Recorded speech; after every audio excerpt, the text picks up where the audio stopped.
और जहिया से चली गई ले छोड़ी के हमू के जिंदगी भाई ले सुनसान हो बरे जा रे चंदा लियावा खबरिया कैसे के बाने मोरे रानी ए चंदा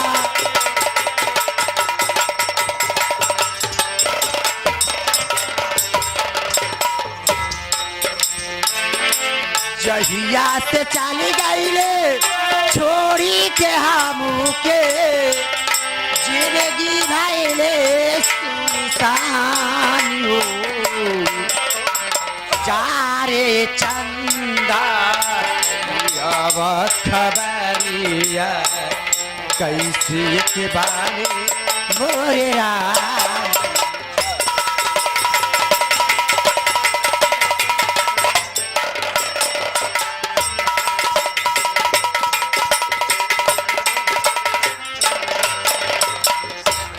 का भाव को रवा में हमरे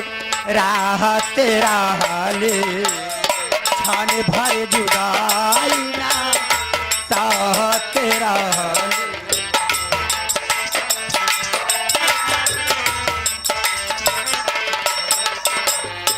का भाव को रवा में हमरे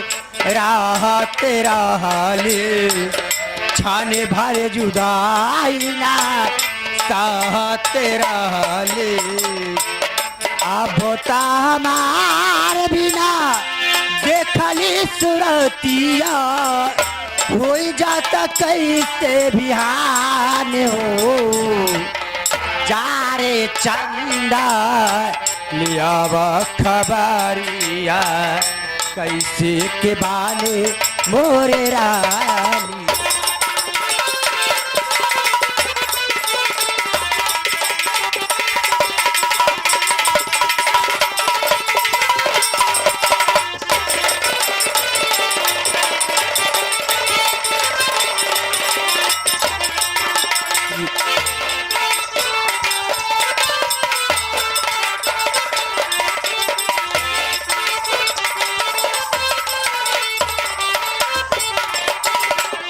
हमारे नियाने बुआओ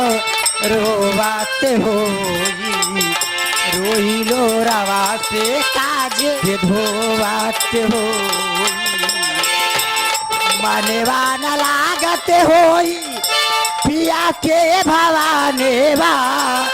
होई है बहुते परेशान हो जा रे चंदा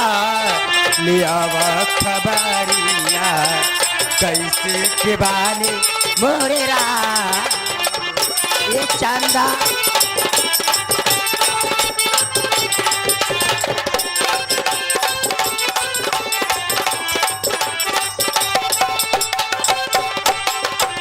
जैसे चकोर बिना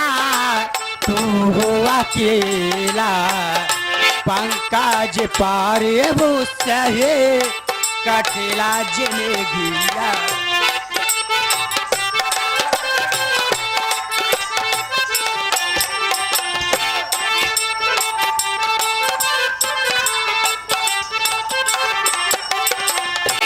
कहेलारी तेसी होई कुछ मजबूरी तबे दूरी बा मोरी परानी हो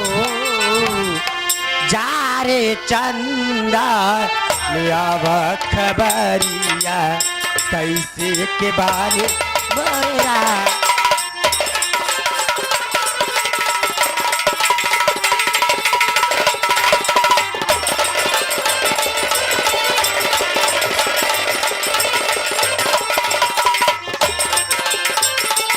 कैसे के बारे मोरा